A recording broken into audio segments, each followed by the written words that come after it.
ನಮೋಸ್ತು Maharaj G, ನಮೋಸ್ತು ನಮೋಸ್ತು ನಮೋಸ್ತು. Maharaj G, ನಮ್ಮ ಪ್ರಶ್ನೆ ಇದೆ, ಎಲ್ಲ ಶ್ರಾವಕಿಯರ ವತಿಯಿಂದ ಪ್ರಶ್ನೆ ಇದೆ. ಕೈಮಗ್ಗದ ಅರಿವುಗಳ ಬಗ್ಗೆ, ಅಹಿಂಸಾತ್ಮಕ ಅರಿವುಗಳ ಬಗ್ಗೆ ತಾವು ಮಾರ್ಗದರ್ಶನ ನೀಡಿ ಅಂತ ಎಲ್ಲರ ಜಿಜ್ಞಾಸ ಇದೆ ಮಹಾರಾಜ್.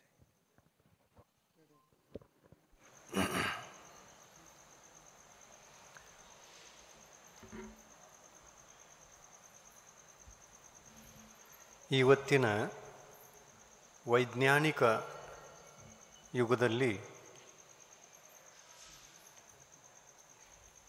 ನಮ್ಮ ಜೀವನದ ಬಳಕೆಯಲ್ಲಿ ಬರುವಂಥ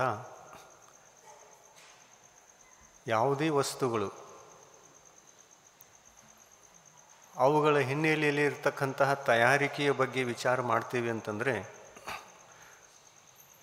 ಪ್ರತಿಯೊಂದು ವಸ್ತುವಿನಲ್ಲಿ ಜೀವಘಾತ ಅನ್ನತಕ್ಕಂಥದ್ದು ಇದ್ದೇ ಇರ್ತದೆ. ಅದರಲ್ಲಿ ಜೀವಿಗಳ ಘಾತ ಅಂತಂದರೆ ಮಹಾಘಾತ ಮತ್ತು ಒಂದು ಸಣ್ಣ ಘಾತ, ಎರಡು ಪ್ರಕಾರದ ಘಾತ ಇರಬಹುದು. ರೈತನು ತಾನು ಹೊಲದಲ್ಲಿ ಬೆಳೆಯನ್ನು ಬೆಳೆಸ್ತಾನೆ ಅಂತಂದರೆ, ಆ ಬೆಳೆಗೆ ಯಾವುದೇ ರೋಗ ಬಂದಾಗ ಆ ಕೀಟಾಣುಗಳನ್ನು ಸಾಯಿಸದೆ ಬೆಳೆ ಬರುವುದೇ ಇಲ್ಲ. ಇಂಥ ಒಂದು ಪರಿಸ್ಥಿತಿಯೂ ಕೂಡ ಇವತ್ತು ಇದೆ. ಯಾವ ವಸ್ತುವನ್ನು ನಿರ್ಮಿಸಿದರೂ ಕೂಡ ಅದಕ್ಕೊಂದು ಹಿಂಸೆ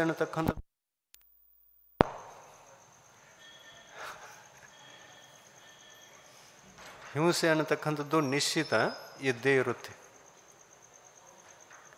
ಆದರೆ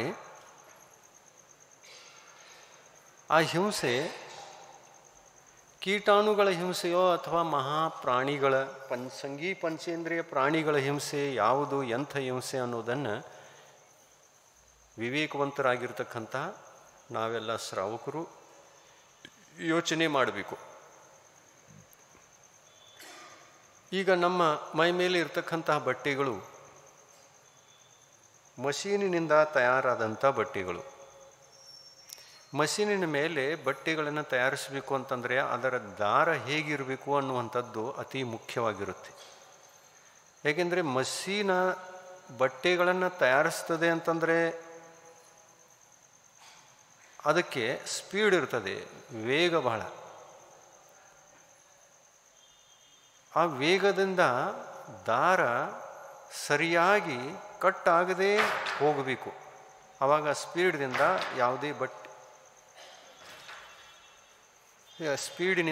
ಯಾವುದೇ ಬಟ್ಟೆ ತಯಾರಾಗಬಹುದು. ಅದು ಸ್ಪೀಡ್ದಿಂದ ತಯಾರು ಮಾಡ್ತದೆ ಅಂತ ಹೇಳಿಬಿಟ್ಟು ದಾರಗಳನ್ನು ಯಾವ ಥರದಿಂದ ತಯಾರಿಸಲಿಕ್ಕೆ ಹತ್ತದೆ ಅಂತಂದರೆ, ಆ ದಾರ ಗಟ್ಟಿಯಾಗಿರಬೇಕು. ಗಟ್ಟಿಯಾಗಬೇಕು ಅಂತಂದರೆ ಅದಕ್ಕೊಂದು ಯಾವುದಾದ್ರೂ ದ್ರವ ವಸ್ತು, ಯಾವುದರಿಂದ ದಾರ ಕಟ್ ಆಗುವುದಿಲ್ಲವೋ ಅಂಥ ಒಂದು ದ್ರವ ವಸ್ತು ಬೇಕೇ ಬೇಕು. ಅಂಥದ್ರಲ್ಲಿ ಇವತ್ತು ಏನು ಮಾಡ್ತಾ ಇದ್ದಾರೆ ಅಂತಂದರೆ, ಈ ಪ್ರಾಣಿಗಳನ್ನು ಕತ್ತಲಖಾನೆಯಲ್ಲಿ ಪ್ರಾಣಿಗಳನ್ನು ಏನು ಹಿಂಸೆ ಮಾಡ್ತಾರೆ, ಹಿಂಸೆ ಮಾಡಿರ್ತಕ್ಕಂತಹ ಪ್ರಾಣಿಗಳ ಚರ್ಮದಲ್ಲಿರ್ತಕ್ಕಂತಹ ಕೊಬ್ಬು ಅಂತೀರಿಲ್ಲ ಕನ್ನಡದೊಳಗೆ, ಏನಂದರೆ ಚರ್ಬಿ ಕೊಬ್ಬು ಅಂತಂತಂತಾರೆ. ಕಬ್ಬು ಅಲ್ಲ, ಕೊಬ್ಬು. ತಿನ್ನು ಕಬ್ಬು ಅಲ್ಲ, ಕೊಬ್ಬು, ಚರ್ಬಿ. ಈ ಚರ್ಬಿಯನ್ನು ಆ ದಾರಕ್ಕಾಗಿ ಉಪಯೋಗ ಮಾಡ್ತಾರೆ. ಇದು ಕೀಟಾಣುಗಳ ಹಿಂಸೆಯೋ ಅಥವಾ ಮಹಾಪ್ರಾಣಿಗಳ ಹಿಂಸೆ? ಮಹಾಪ್ರಾಣಿಗಳ ಹಿಂಸೆ. ಈಗ ನಿಮ್ಮ ಕೈಯಿಂದ, ನಿಮ್ಮ ಅಸಾವಧಾನತೆಯಿಂದ ಒಂದು ಇರುವೆ ಸಾಯಿತು ಅಂತಂದರೆ ಅಷ್ಟು ದೊಡ್ಡ ಪಾಪ ಅಲ್ಲ. ಎಷ್ಟು ದೊಡ್ಡ ಪಾಪ ನಿಮ್ಮ ಮನೆಯಲ್ಲಿರ್ತಕ್ಕಂತಹ ನಿಮ್ಮ ಕೈಯಿಂದ ಒಂದು ಎಮ್ಮೆ ಸಾಯಿತು, ಒಂದು ಎತ್ತು ಸಾಯಿತು, ಆಕಳು ಸಾಯಿತು ಅಂತಂದರೆ, ಒಂದು ಪಕ್ಷಿ ಸಾಯಿತು ಅಂತಂದರೆ ದೊಡ್ಡ ಪಾಪಿದೆ. ಇಂಥ ಪ್ರಾಣಿಗಳು ಸಂಜ್ಞಿ ಪಂಚೇಂದ್ರಿಯ ಪ್ರಾಣಿಗಳು. ಇಂಥ ಸಂಜ್ಞಿ ಪಂಚೇಂದ್ರಿಯ ಪ್ರಾಣಿಗಳ ಹಿಂಸೆ ಇವತ್ತು ನಮ್ಮ ಭಾರತದಲ್ಲಿ 46,000ಕ್ಕಿಂತ ಹೆಚ್ಚಿನ ಸಂಖ್ಯೆಯಲ್ಲಿ ದೊಡ್ಡ ದೊಡ್ಡ ಕತ್ತಲಖಾನೆಗಳಿವೆ. ಅಂಥ ಕತ್ತಲೆಖಾನೆಗಳಲ್ಲಿ ಎಮ್ಮೆ, ಎತ್ತು, ಆಕಳು, ನಾಯಿಗಳು, ಕುರಿಗಳು, ಆಡುಗಳು, ಎಲ್ಲ ಪ್ರಕಾರದ ಸಂಜ್ಞೆ ಪಂಚೇಂದ್ರಿಯ ಇಂಥ ಪ್ರಾಣಿಗಳನ್ನು ಕೊಲ್ಲದೆ ಅವುಗಳ ಮಾಂಸ, ಚರ್ಮ, ಕೊಬ್ಬು, ಎಲುಬುಗಳು, ರಕ್ತ ಇವು ಯಾವುವು ಪ್ರಾಪ್ತವಾಗಲಿಕ್ಕೆ ಸಾಧ್ಯವೇ ಇಲ್ಲ.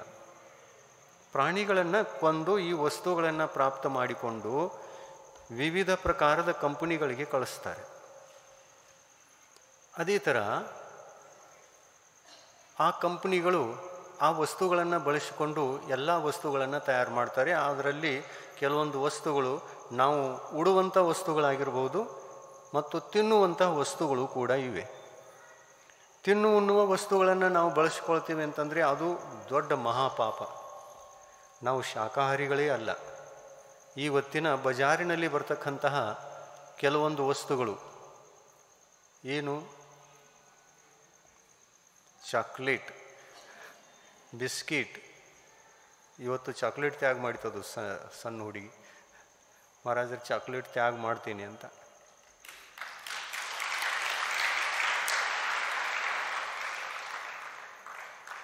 ಇವತ್ತಿನ ಬೇಕ್ರಿ ಸಾಮಾನುಗಳು ಎಷ್ಟಿವೆ ಅಲ್ಲ, ಯಾವುದು ಒಂದೂ ಕೂಡ ಅದರೊಳಗೆ ಶಾಕಾಹಾರಿ ವಸ್ತು ಇಲ್ಲವೇ ಇಲ್ಲ. ಖಾದ್ಯ ವಸ್ತುಗಳೆಲ್ಲ ಇವತ್ತು ಮಾಂಸಾಹಾರಿ ಆಗಿವೆ. ಇನ್ನು ನಾವು ಜೈನರು, ಅದರಲ್ಲೂ ದಿಗಂಬರ ಜೈನರು, ಅಹಿಂಸಕರು, ಪರಮ ಅಹಿಂಸಕರು, ಜಗತ್ತಿನಲ್ಲಿಯೇ ಅತಿ ಸೂಕ್ಷ್ಮವಾದ ಹಿಂಸೆಯಿಂದ ಉಳಿದುಕೊಂಡು ಅಹಿಂಸೆಯ ಪಾಲನೆಯನ್ನು ಮಾಡತಕ್ಕಂಥವರು ಎಲ್ಲರಕ್ಕಿಂತ ಕೈ ಎತ್ತಿದ ಸಮಾಜ ಅಂತಂದರೆ ದಿಗಂಬರ ಜೈನ್ ಸಮಾಜ. ಇಂಥದ್ರಲ್ಲಿ ನಮಗೆ ಗೊತ್ತಿಲ್ಲದ ಕಾರಣ ಅಜ್ಞಾನ ವರ್ಷದಿಂದ ನಾವು ಬೇಕ್ರಿ ಸಾಮಾನುಗಳನ್ನು ಕೂಡ ತಿಂತಾ ಇದ್ದೀವಿ, ನಮ್ಮ ಮಕ್ಕಳಿಗೆ ಹಾಕ್ತಾ ಇದ್ದೀವಿ. ಮಾಂಸಾಹಾರದ ಇಂಥ ವಸ್ತುಗಳನ್ನು ತಿಂದು ನಾವು ಬಸ್ತಿಗೆ ಬರ್ತೇವೆ, ಭಗವಂತರ ದರ್ಶನ ಮಾಡ್ತೀವಿ, ಪೂಜನೆ ಮಾಡ್ತೇವೆ ಅಂತಂದರೆ ನಾವು ನರಕದಿಂದ ಉಳಿಬಹುದೇನು?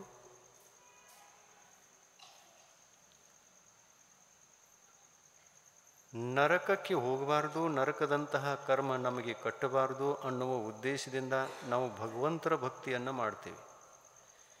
ಇನ್ನು ಯಾವುದೇ ಗತಿ ಕಟ್ಟಿತು ಅಂತಂದರೆ, ಕೆಟ್ಟ ಗತಿ ಕಟ್ಟಿತು ಅಂತಂದರೆ ಎಷ್ಟು ಸಲ ದೇವದರ್ಶನ ಮಾಡಿದ್ರೂ ಆ ಗತಿ ಬಿಡೋಲ್ಲ, ಆ ಗತಿಗೆ ಹೋಗಲೇಬೇಕು. ಆಯುಕರ್ಮ ಒಂದೇ ಸಲ ಕಟ್ತದೆ. ಕಟ್ಟಿದ ನಂತರ ಆ ಕರ್ಮವನ್ನು ನಾಶ ಮಾಡಿಕೊಳ್ಳುವುದು ಯಾವ ಥರದಿಂದಲೂ ಸಾಧ್ಯವಿಲ್ಲ. ಅದಕ್ಕಾಗಿ ಇಂಥ ಕೆಟ್ಟ ಗತಿ ಕಟ್ಟುವಕ್ಕಿಂತ ಮುಂಚಿತವಾಗಿ ನಾವು ನಮ್ಮ ಆಚಾರ ವಿಚಾರಗಳನ್ನು ಸುಧಾರಿಸಿಕೊಂಡು ಶುಭ ಪ್ರವೃತ್ತಿಯಲ್ಲಿ ಇದ್ದೇವೆ ಅಂತಂದರೆ ಆ ಗತಿ ಕಟ್ಟುವುದೇ ಇಲ್ಲ. ಇನ್ನು ನಾವು ನಮ್ಮ ಸಂಸ್ಕೃತಿ, ಸಭ್ಯತೆ, ನಮ್ಮ ದೇಶದ ಒಂದು ಪರಂಪರೆ ಅಂತಂದರೆ ಶಾಕಾಹಾರದ ಪರಂಪರೆ. ಭಾರತ ದೇಶ ಮಹಾಪುರುಷರ ದೇಶ. ಇಲ್ಲಿ ಹುಟ್ಟಿರೋದು ತೀರ್ಥಂಕರರು, ಮಹಾಪುರುಷರು, ಶಲಾಕ ಪುರುಷರು. ಇವರೆಲ್ಲರೂ ಕೂಡ ಅಹಿಂಸಾ ಧರ್ಮದ ಉಪದೇಶವನ್ನು ಮಾಡಿದವರು. ಅವರು ಮಾಡಿರ್ತಕ್ಕಂಥ ಉಪದೇಶದ ಅನುಸಾರವಾಗಿ ನಾವು ನಡೆದು ನಮ್ಮ ಈ ಮಾನವ ಪರ್ಯಾಯವನ್ನು ಸಾರ್ಥಕ ಮಾಡಿಕೊಳ್ತೇವೆ. ಈ ಮನುಷ್ಯ ಪರ್ಯಾಯ ಸಾರ್ಥಕವಾಗಬೇಕು ಅಂತಂದರೆ ನಮ್ಮ ಆಚಾರ ವಿಚಾರಗಳಲ್ಲಿ ಹಿಂಸೆ ಕಡಿಮೆ ಆಗಬೇಕು. ಎಲ್ಲಕ್ಕಿಂತ ದೊಡ್ಡ ಹಿಂಸೆ ಯಾವುದು ಅಂತಂದರೆ ಸಂಜ್ಞೆ ಪಂಚೇಂದ್ರಿಯ ಜೀವಿಗಳನ್ನು ಸಾಯಿಸಿ ಯಾವ ವಸ್ತುಗಳನ್ನು ತಯಾರು ಮಾಡ್ತಾರೋ ಅಂಥ ವಸ್ತುಗಳನ್ನು ನಾವು ಸೇವಿಸ್ತೇವೆ ಅಂತಂದರೆ ಕೆಟ್ಟ ಗತಿ ಕಟ್ಟಬಾರದು ಅನ್ನುವಂಥದ್ದನ್ನು ನಾವು ಯೋಚನೆ ಮಾಡಿ ಅದರಿಂದ ಬದುಕಲಿಕ್ಕೆ ಸಾಧ್ಯವೇ ಇಲ್ಲ. ಒಂದು ಮಾತು, ಉಣ್ಣುವುದರಲ್ಲೂ ಕೂಡ ಎಷ್ಟೋ ಹಿಂಸೆ ಆಗ್ತಾ ಇದೆ. ಇನ್ನು ಬಟ್ಟೆಯ ವಿಷಯ, ಈ ಬಟ್ಟೆಯನ್ನೂ ಕೂಡ ಇವತ್ತು ಆ ಮಷೀನಿನಲ್ಲಿ ಯಾವ ದಾರವನ್ನು ಹಾಕಿ ತಯಾರು ಮಾಡ್ತಾರೆ ಅದರ ಗಟ್ಟಿತನಕ್ಕಾಗಿ ಆ ಚರ್ಬಿಯನ್ನು ಹಾಕ್ತಾರೆ. ಅದನ್ನು ಹಾಕದೆ ಇನ್ನೊಂದು ಯಾವುದೂ ಪರ್ಯಾಯ ಇಲ್ಲ ಅಂತ ಅವ್ರು ಹೇಳ್ತಾರೆ. ನಾವು ಸಾಕ್ಷಾತ್ ಕಣ್ಣಿನಿಂದ ಇಂಚಲ್ ಕರ್ಜಿಗೆ ಹೋಗಿ ನೋಡ್ಬೋದು. ಅದರಲ್ಲಿ ಏನೇನು ಉಪಯೋಗ ಮಾಡ್ತಾರೆ ಅನ್ನೋದು ಕಣ್ಣಿನಿಂದ ನೋಡಿದ್ರೆ ಗೊತ್ತಾಗುತ್ತೆ. ಅದರೊಳಗೆ ಚರ್ಬಿ ಇದೆ. ನೀವು ತೊಟ್ಟಿಕೊಡ್ತಿರ್ತಕ್ಕಂಥ ನಿಮ್ಮ ಬಟ್ಟೆಗಳೆಲ್ಲ ಹಿಂಸೆಯಿಂದ ತಯಾರಾಗಿರ್ತಕ್ಕಂಥ ಬಟ್ಟೆಗಳಿವೆ. ಇನ್ನು ಇಂಥ ಬಟ್ಟೆಗಳನ್ನು ನಾವು ತೊಡಬಾರದು ಅಂತಂದರೆ ಅದು ಕೂಡ ಸಾಧ್ಯತೆ ಇದೆ. ತೊಡಬೇಕು ಅಂತಂದರೆ ತೊಡಬೇಕು ಅದು ಕೂಡ ಸಾಧ್ಯ ಇದೆ. ಹಿಂಸೆ ಮಾಡಿದರೂ ಸಾಯಬೇಕು, ಹಿಂಸೆ ಮಾಡದಿದ್ದರೂ ಸಾಯಬೇಕು. ಅದಕ್ಕಾಗಿ ಹಿಂಸೆ ಮಾಡಿ ಸಾಯುವುದಕ್ಕಿಂತ ಲೇಸು ಹಿಂಸೆ ಮಾಡದೇ ಸಾಯಬೇಕು. ಹಿಂಸೆಯನ್ನು ಬಿಡ್ಬೋದು. ಇಂಥ ಒಂದು ಜ್ಞಾನ ಪ್ರಾಪ್ತ ಮಾಡಿಕೊಂಡು ಯಾವ ವಸ್ತು ಯಾವ ಥರ ತಯಾರಾಗ್ತದೆ, ಅದರಲ್ಲಿಯ ಯಾವ ವಸ್ತುವನ್ನು ನಾನು ಬಳಸಿಕೊಳ್ಳಬಾರ್ದು ಅಂತಕ್ಕಂಥ ಸ್ವಲ್ಪ ಎಚ್ಚರಿಕೆಯಿಂದ ವಿವೇಕದಿಂದ ಆ ವಸ್ತುಗಳನ್ನು ಪರಿಶೀಲಿಸಿ ಅದರಲ್ಲಿ ಯಾವುದು ಹಿಂಸೆ ಕಡಿಮೆಯಾಗಿರುತ್ತೋ ಅದನ್ನು ಉಪಯೋಗ ಮಾಡಿಕೊಳ್ಬೇಕು. ಬೆಳೆಯಲ್ಲಿ ಅಂದರೆ ಬೆಳೆಯನ್ನು ಬೆಳೆಸುವಾಗ ಒಬ್ಬ ರೈತ ಎಷ್ಟೊಂದು ಕೀಟಾಣುಗಳನ್ನು ಸಾಯಿಸಿ ಬೆಳೆ ಬೆಳಿತಾನೆ ಅಂತಂದರೆ ಅದೇ ಜೋಳ, ಅದೇ ಗೋಧಿ, ಅದೇ ಕಾಯಿಪಲ್ಯ, ಅದೇ ಎಲ್ಲ ವಸ್ತುಗಳನ್ನು ನಾವು ನಿತ್ಯವೂ ಸೇವಿಸ್ತಾ ಇದ್ದೀವಿ. ಕೀಟಾಣುಗಳನ್ನು ಕೊಂದವರು, ಕೀಟಾಣುಗಳನ್ನು ಕೊಂದಂತಹ ಆ ಪದಾರ್ಥಗಳನ್ನು ತಿಂದವರು ನರಕಕ್ಕೆ ಹೋಗಲ್ಲ. ಅದು ಚಿಕ್ಕದಾದ ಹಿಂಸೆ. ಈ ಹಿಂಸೆ ಅಂತೂ ಎಲ್ಲ ಕಾಲದಲ್ಲಿ ಇರ್ತದೆ. ಆದರೆ ಮಹಾಹಿಂಸೆ ನಮ್ಮ ಬದುಕಿಗೆ ಯೋಗ್ಯವಾದದ್ದಲ್ಲ. ಸಂಘಿ ಪಂಚೇಂದ್ರಿಯ ಪ್ರಾಣಿಗಳನ್ನು ಸಾಯಿಸಿರ್ತಕ್ಕಂತಹ ವಸ್ತುಗಳನ್ನು ತಿಂದಾಗ ಅಥವಾ ಆ ಹಿಂಸೆಯಿಂದ ಉತ್ಪನ್ನವಾಗಿರ್ತಕ್ಕಂಥ ಬಟ್ಟೆಗಳನ್ನು ತೊಟ್ಟಾಗ ನಾವು ದುರ್ಗತಿಯಿಂದ ನಮ್ಮನ್ನು ರಕ್ಷಿಸಿಕೊಳ್ಳಲಿಕ್ಕೆ ಸಾಧ್ಯವೇ ಇಲ್ಲ. ಅಂಥ ಒಂದು ಅಂಧಕಾರದ ಯುಗ, ವೈಜ್ಞಾನಿಕ ಯುಗ. ಈ ಯುಗದಲ್ಲಿ ಯಾವ ಹಿಂಸೆ ಹೆಚ್ಚಾಗ್ತಾ ಇದೆಯೋ ಆ ಹಿಂಸೆ ನಮ್ಮನ್ನು ದುರ್ಗತಿಗೆ ಕೊಂಡೊಯ್ಬೋದು. ನಾವು ದಿಗಂಬರ ಜೈನರಂದ ಮೇಲೆ ನಮ್ಮ ಉಣ್ಣುವ ತಿನ್ನುವ ವಸ್ತುಗಳು ಯಾವ ಥರದಲ್ಲಿ ಇರಬೇಕು ಅನ್ನುವಂಥ ಎಚ್ಚರಿಕೆ ನಮ್ಮ ಬದುಕಿನಲ್ಲಿ ಇದೆ ಅಂತಂದರೆ ನಾವು ದುರ್ಗತಿಯಿಂದ ಉಳಿಯಬಹುದು. ಮಕ್ಕಳಿಗೆ ಚಾಕ್ಲೇಟ್ ತಿನ್ನುವ ಇಚ್ಛೆ ಆಗುತ್ತೆ, ಕೆಲವೊಮ್ಮೆ ಬಿಸ್ಕೆಟ್ ತಿನ್ನುವ ಇಚ್ಛೆ ಆಗುತ್ತೆ, ಕೆಲವೊಮ್ಮೆ ಮ್ಯಾಗಿ ತಿನ್ನುವ ಇಚ್ಛೆ ಆಗ್ತದೆ, ಕೆಲವೊಮ್ಮೆ ಇನ್ನು ಏನೋ ಬೇಕ್ರಿ ಸಾಮಾನುಗಳು ಏನು ಹೊಸ ಹೊಸ ಸಾಮಾನುಗಳು ಬಂದಿವೆಯಲ್ಲ ಅವುಗಳ ಹೆಸರು ಕೂಡ ಇಂಗ್ಲೀಷ್ನಲ್ಲಿವೆ, ನಮಗೆ ಗೊತ್ತೇ ಇಲ್ಲ. ನಮ್ಮ ಕಾಲದಲ್ಲಿ ಇರಲಿಲ್ಲ ಅವೆಲ್ಲ. ಕ್ಯಾಡ್ಬರಿ ಅಂತೆ, ಕ್ಯಾಡ್ಬರಿ ಎಂಥದ್ದು ಬರಿ ಏನು ಕ್ಯಾಡ್ಬರಿ ಅಂತೆ. ಇಂಥ ಅನೇಕ ವಸ್ತುಗಳೆಲ್ಲ ಬಜಾರಿಗೆ ಬಂದಿವೆ ಇವತ್ತು. ಈ ವಸ್ತುಗಳಲ್ಲಿ ನಿಯಮದಿಂದ ಮಾಂಸಾಹಾರ ಇದೆ. ಈ ಮಾಂಸಾಹಾರ ಯಾಕಿದೆ ಅಂತಂದರೆ ಪಾಶ್ಚಿಮಾತ್ಯರ ಒಂದು ಷಡ್ಯಂತ್ರ ಇದೆ ಇದರ ಹಿಂದೆ. ಪಾಶ್ಚಿಮಾತ್ಯ ದೇಶದವರು ಭಾರತವನ್ನು ಮಾಂಸಾಹಾರಿ ಮಾಡಬೇಕು ಅಂತ ಅವ್ರ ವಿಚಾರ. ಇನ್ನು ಈ ವಸ್ತುಗಳೆಲ್ಲ ತಯಾರಾಗೋದು ಅವರ ಕಂಪ್ನಿಯಲ್ಲಿ, ಭಾರತದಲ್ಲಿ ಅವರ ಕಂಪ್ನಿಗಳಿವೆ. ಅಂಥದ್ರಲ್ಲಿ ನಮಗೆ ಆ ಸಂಸ್ಕಾರವನ್ನು ಹಾಕ್ತಾ ಇದ್ದಾರೆ, ಮಾಂಸಾಹಾರದ ಸಂಸ್ಕಾರವನ್ನು ಬೆಳೆಸ್ತಾ ಇದ್ದಾರೆ, ಹಾಕ್ತಾ ಇದ್ದಾರೆ.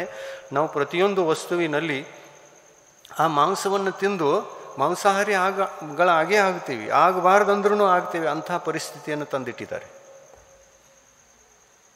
ಅದಕ್ಕೆ ನಿಮ್ಮ ಮಕ್ಕಳಿಗೆ ಮತ್ತು ನೀವು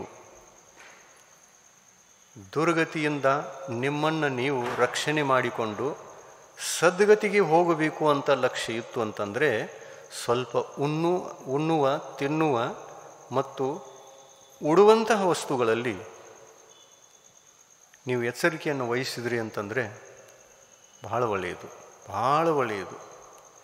ಸ್ವರ್ಗ ಕಟ್ಟಿಟ್ಟ ಬುತ್ತಿ ಎಂದು ಹೇಳ್ಬೋದು.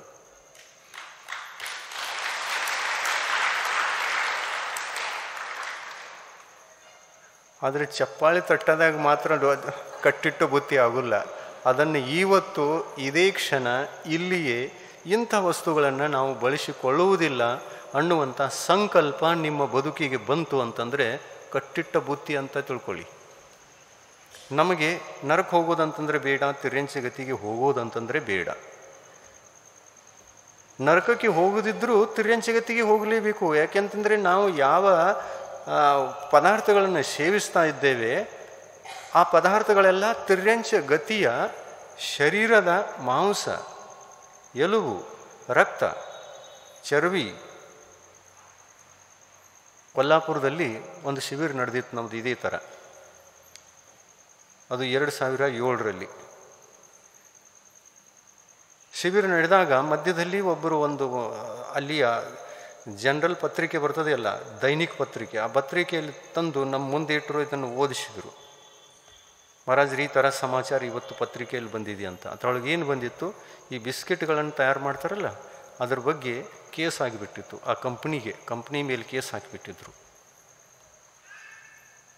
ಏನು ಬರೆದಿತ್ತಂತಂದರೆ, ಈ ನಾಯಿಗಳಿರ್ತಾವಲ್ಲ ಗಲ್ಲಿಯಲ್ಲಿ ಓಡ್ತಕ್ಕಂಥ, ಆ ಕಡೆ ಈ ಕಡೆ ಬಹಳಷ್ಟು ನಾಯಿಗಳು ಇರ್ತಾವಲ್ಲ, ಇಂತಹ ನಾಯಿಗಳನ್ನು ಹಿಡ್ಕೊಂಡು ತಗೊಂಡು ಹೋಗಿ ಆ ಕಂಪ್ನಿಯಲ್ಲಿ ಒಯ್ದು ಅವುಗಳನ್ನು ಕೊಂದು ಅವುಗಳ ಚರ್ವಿಯನ್ನು ತೆಗೆದು ಆ ಬಿಸ್ಕೆಟ್ನಲ್ಲಿ ಹಾಕ್ತಿದ್ರಂತೆ. ಇದು ಹೇಗೆ ಕಂಡು ಬಂದು ಅಂತಂದರೆ, ಎಲ್ಲಿ ಇದು ಹಿಂಸೆ ಆಗ್ತಾ ಇತ್ತಲ್ಲ ಅಲ್ಲಿ ಹೋಗಿ ನೋಡಿದರಂತೆ, ಇಂತಹ ದೊಡ್ಡ ಹಾಲಿನಲ್ಲಿ ಎಲುಬುಗಳ ರಾಶಿ ಬಿದ್ದಿದೆ. ನಾಯಿಗಳನ್ನು ಕೊಂದಿದ್ದರು. ಇಷ್ಟೊಂದು ನಾಯಿಗಳನ್ನು ಕೊಂದದ್ದನ್ನು ನೋಡಿ ಆಮೇಲೆ ಅದನ್ನು ಕಂಡುಹಿಡಿದ್ರು, ಇಷ್ಟೆಲ್ಲ ಹಿಂಸೆ ಇದು ಯಾವುದಕ್ಕೋಸ್ಕರ ಆಗ್ತಾ ಇದೆ ಅಂತಂದರೆ ಆ ಬಿಸ್ಕೆಟನ್ನು ತಯಾರು ಮಾಡೋದಕ್ಕೋಸ್ಕರ. ದೊಡ್ಡ ದೊಡ್ಡ ಕಂಪ್ನಿಗಳಲ್ಲಿ ಆ ಬಿಸ್ಕೆಟ್ನಲ್ಲಿ ಈ ಚರ್ವಿಯನ್ನು ಹಾಕ್ತಾರೆ. ಇಂಥ ವಸ್ತುಗಳನ್ನು ನಾವು ತಿಂತೀವಿ ಅಂತಂದರೆ ನಮಗೆ ಗೊತ್ತಿರೋದೇ ಇಲ್ಲ. ತಿನ್ನಲಿಕ್ಕೆ ಏನೋ ಬೇಕೋ, ಹಸಿವೆ ಆಯಿತೋ, ತಿನ್ನುವಂಥ ಇಚ್ಛೆ ಆಯಿತೋ, ಏನೂ ವಿಚಾರ ಮಾಡೋದಿಲ್ಲ, ಖರೀದಿ ಮಾಡ್ಕೊಂಡು ಬರ್ತೀವಿ. ಆಮೇಲೆ ಹಾಗೆ ತಿನ್ನಲ್ಲ, ಅದನ್ನು ಮತ್ತೆ ಚಹಾದೊಳಗೆ ಮುಳುಗಿಸಿ ಚಹಾದೊಂದಿಗೆ ತಿಂತೀವಿ. ಬ್ರೆಡ್ ಆಗಲಿ ಬಿಸ್ಕೆಟ್ ಆಗಲಿ, ಈ ಬ್ರೆಡ್ನಲ್ಲಿ ಅಂಡಿಯನ್ನು ಹಾಕ್ತಾರೆ, ಮೊಟ್ಟೆ, ಕೋಳಿ ಮೊಟ್ಟೆಯನ್ನು ಹಾಕ್ತಾರೆ. ಇವತ್ತು ಆ ಬ್ರೆಡ್ನೂ ಶುದ್ಧ ಇಲ್ಲ, ಬಿಸ್ಕಿಟ್ನೂ ಶುದ್ಧ ಇಲ್ಲ, ಚಾಕ್ಲೇಟ್ ಶುದ್ಧ ಇಲ್ಲ. ಚಾಕ್ಲೇಟ್ ಶುದ್ಧ ಇಲ್ಲ ಅಂದದ್ದು ಮಾತ್ರಕ್ಕೆ 2 ನಿಮಿಷದಲ್ಲಿ ಉಪದೇಶ ಕೊಟ್ಟದ್ದಕ್ಕೆ ಆ ಸಣ್ಣ ಹುಡುಗಿ ನೋಡ್ರಿ, ಅದು ನಾನು ಎಂದೂ ತಿನ್ನಲ್ಲ ಅಂತ ನಿಯಮ ತಗೊಂಡು. ನೀವು ತಗೋತೀರೇನು? ಎಲ್ಲರೂ ತಗೋತೀರೇನು? ತಗೊಳ್ಳಿಲ್ಲ. ಬೇಕ್ರಿ ವಸ್ತುಗಳನ್ನು ತಿನ್ನೋದಿಲ್ಲ, ನೀವು ತಿನ್ನಬಾರ್ದು, ಮಕ್ಕಳಿಗೂ ಕೊಡಬಾರ್ದು. ಇನ್ನು ಅದನ್ನು ತಿನ್ನುವಂಥ ಇಚ್ಛೆ ಆಯಿತು ಅಂತಂದರೆ, ಇವತ್ತು ನೋಡಿ ನೆಟ್ಟಿನ ಮೇಲೆ ಎಲ್ಲ ವಿಷಯಗಳಿವೆ. ಯಾವ ಪದಾರ್ಥವನ್ನು ಯಾವ ಥರ ತಯಾರು ಮಾಡಬೇಕು ಅನ್ನುವಂಥ ವಿಧಿವಿಧಾನಗಳನ್ನು ಕೂಡ ಕಲಿಸಿಕೊಟ್ಟಿದ್ದಾರೆ. ಅದನ್ನು ನೀವು ಕಲಿತುಕೊಳ್ಬೇಕು. ಶಾಕಾಹಾರದಿಂದ ಈ ವಸ್ತುಗಳನ್ನು ತಯಾರು ಮಾಡ್ತಕ್ಕಂಥ ಪದ್ಧತಿಯನ್ನು ಕಲಿತುಕೊಳ್ಳಿ. ಮಕ್ಕಳ ತಂದೆ ತಾಯಿ ಅಂತಂದರೆ ದಯಾವಂತರು ಇರ್ತಾರೆ. ಅವರು ಈ ಒಂದು ಜೀವ ದಯೆಯ ಅಪೇಕ್ಷೆಯಿಂದ ಆ ವಸ್ತುಗಳನ್ನು ಶುದ್ಧವಾಗಿ ತಯಾರು ಮಾಡಿಕೊಳ್ತಕ್ಕಂಥ ಪದ್ಧತಿಯನ್ನು ಕಲ್ತ್ರಿ ಅಂತಂದರೆ ನಿಮ್ಮ ಮನೆಯಲ್ಲಿ ಜೈನ ಧರ್ಮ, ಬಹಳ ದೊಡ್ಡ ಜೈನ ಧರ್ಮ ಉಳಿಬಹುದು, ಅಹಿಂಸಾ ಧರ್ಮ ಉಳಿಬಹುದು. ಇದನ್ನು ಮಾಡ್ತೀರಾ? ಮಾಡ್ತೀರಿ? ಮನೆಯಲ್ಲಿ ತಯಾರು ಮಾಡೋದನ್ನು ಕಲಿಬೇಕು. ಬಜಾರ್ದಿಂದ ಯಾವ ವಸ್ತುವನ್ನು ಖರೀದಿ ಮಾಡ್ಕೊಳ್ಳೋದೇ ಇಲ್ಲ. ಬೇಕರಿ ಸಾಮಾನುಗಳನ್ನು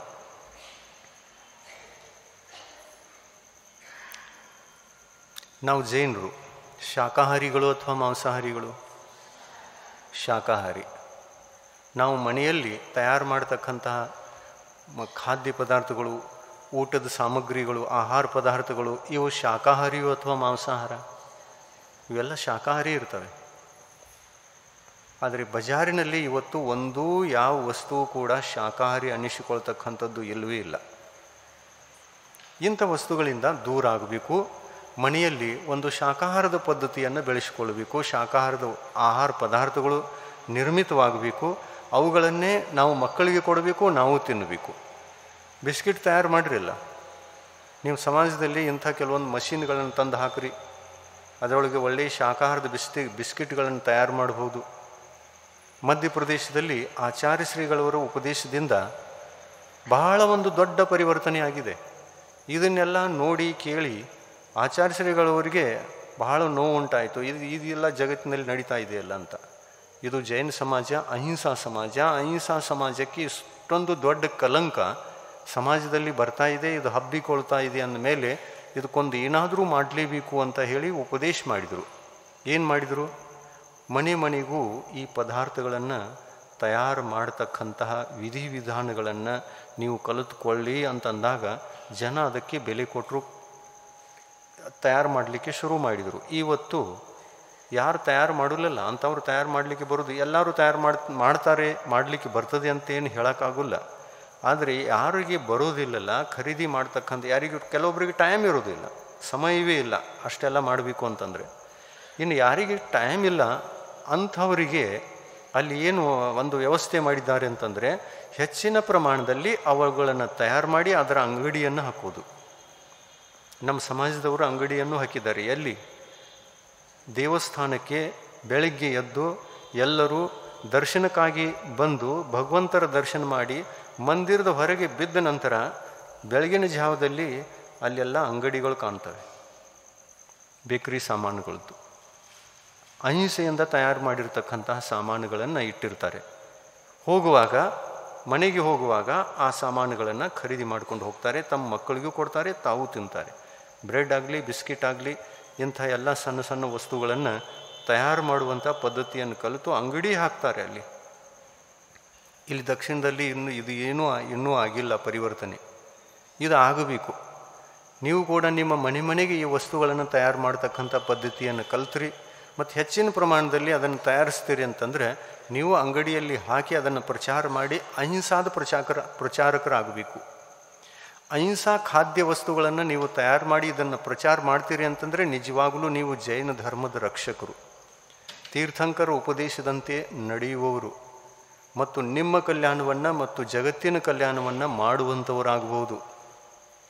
ಪಾಶ್ಚಿಮಾತ್ಯ ದೇಶದಿಂದ ಬರುವಂಥ ಈ ಕೆಟ್ಟ ಆಚಾರ ವಿಚಾರಗಳೆಲ್ಲ ನಮ್ಮ ದೇಶದಿಂದ ದೂರ ಆಗಬೇಕು. ಅದು ದೂರ ಆಗಬೇಕು ಅಂತಂದರೆ ನಮ್ಮ ಸಮಾಜ ಎಚ್ಚೆತ್ತುಕೊಳ್ಳಬೇಕು. ಮನೆಗೂ ಎಲ್ಲರೂ ಎಚ್ಚೆತ್ತುಕೊಂಡು ಈ ಶಾಕಾಹಾರದ ಪದಾರ್ಥಗಳನ್ನೇ ತಯಾರು ಮಾಡತಕ್ಕಂಥ ಪದ್ಧತಿಯನ್ನು ಕಲಿತುಕೊಳ್ಳಬೇಕು.